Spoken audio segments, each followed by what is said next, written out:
Hey there, welcome to Switch Please! That's a working title. So Wal-Mart recently clearanced out a bunch of their physical media, and while things were pretty picked over here in the city, I sent my very busy parents inconveniently out of their way to a rural Wally World to Nintendo Switch hunt on my behalf. But is buying big box leftovers worth not being able to send my children to college? I mean, we're talking about the remnants of licensed cash grabs and game codes in a box nested between car tires and packs of toilet paper that wouldn't fit in my car, but I'm pretty excited about a few of them, and at least I'm documenting it so the kids I don't have yet can look back and see where it all went wrong.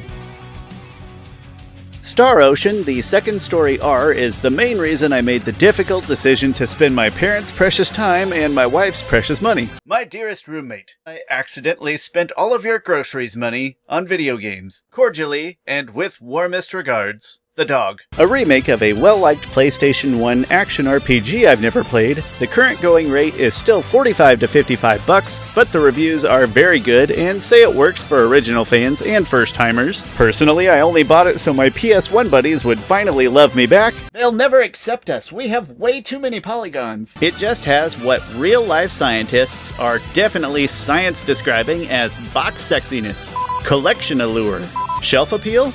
Yeah, that'll work. Complete lack of gameplay experience aside, I'll ignorantly rate this 4 shelf appeal Joy-Cons out of 5, with potential for more if the price ever goes down. This is the good kind of remake.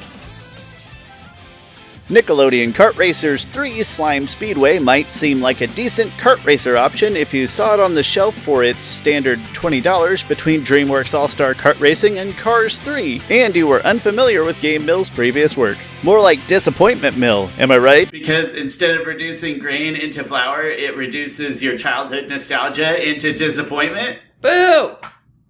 It's probably not atrocious, but I only spent the $10 clearance price because I forgot that 2 Grand Prix was technically the good one. Who knew? I'll blindly award this one 2 out of 5 shelf appeal Joy-Cons. Not bad enough to get my certified collector card revoked because I haven't gotten mine yet, but it's best left for Nickelodeon diehards, full set collectors, and the fiscally irresponsible.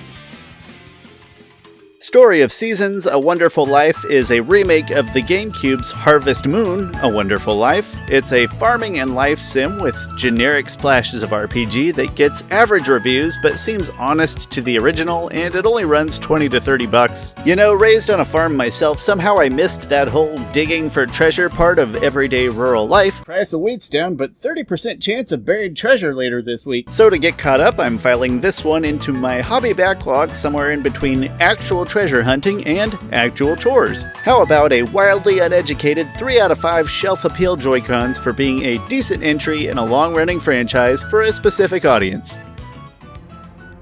Unicorn Overlord is a hilariously named tactical RPG in a high fantasy setting made by Vanillaware, an exciting combination destined for really good reviews, but also a recent release still basically holding a full $60 retail price tag. I'm shot in the darking this one 4 shelf appeal Joy-Cons out of 5, more if the price drops or it hits more sales so it can get into more homes. I mean, who even cares how it plays when you look at this beautiful box art you can't even see when it's just sitting over there on my shelf? Sincerely, Vanillaware just makes tropey fun game experiences in polished settings and genres that I love, even though I'm bummed that Unicorn Overlord isn't actually about unicorns. Damn it! And if buying this one doesn't earn you your certified collector card, well then I guess the application committee will just have to explain, what do you want from me?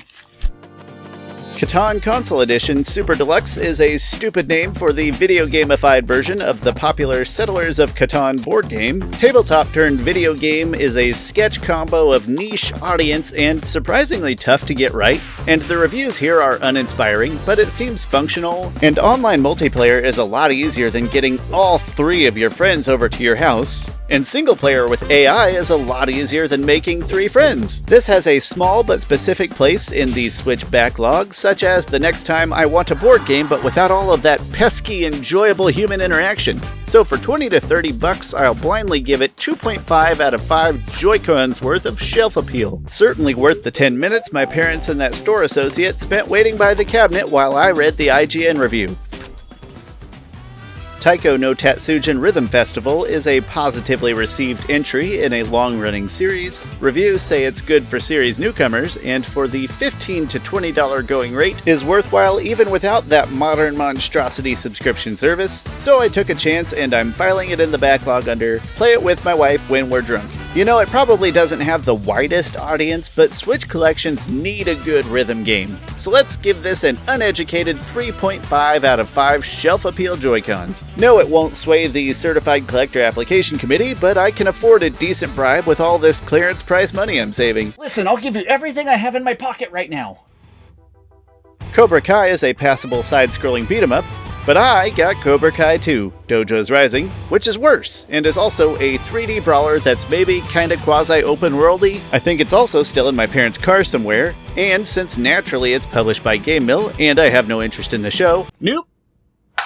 2 out of 5 shelf appeal Joy-Cons, even in the $10 to $15 range, you'd need to consider your reason for buying it, e.g. low standards, bad with money, or big fan of the game case's beautiful red spine. No Man's Sky is an action-adventure survival game played in a basically endless procedurally generated universe that most recognize for its much-maligned 2016 launch as a bland experience missing many promised features. But as of 2022, it also became one of the most technically impressive games ever unceremoniously stuffed into a Nintendo Switch console. How do they even fit this in here? Oh, there's a little cartridge inside. Of course, neither in 2024 nor last decade are you playing a Switch to be impressed, but this is a big game with tons of the extra content and updates that's getting very good reviews. At the going rate of 20 to 30 bucks, I'm ignorantly giving it 4 shelf appeal Joy-Cons out of 5, and that might be underselling it. I'm not sure the actual gameplay will be my cup of tea, more something I'm just happy to own and experience once. But that's TBD, and remember, my opinions have zero actual monetary value. And parents aside, I'm grateful to have blown my Ohio buddy Aaron's extremely precious time to not only find, but also ship this one to me just to save like $5 net. And that's it. That's all my loved ones' time, energy, and money got me. Unfortunately, I did not see Nier, Dragon Quest Monsters, the Metal Gear Collection, etc. And overall, several very questionable purchasing decisions aside, getting 3 very good games pretty high up on my wish list for less than their current value, plus the inspiration to cook up this video, made it a worthwhile endeavor for me. And I gave my parents a hearty handshake for their efforts, so I'm sure they feel completely gratified too. Thanks for being here. Have a good one. Just sign the letter.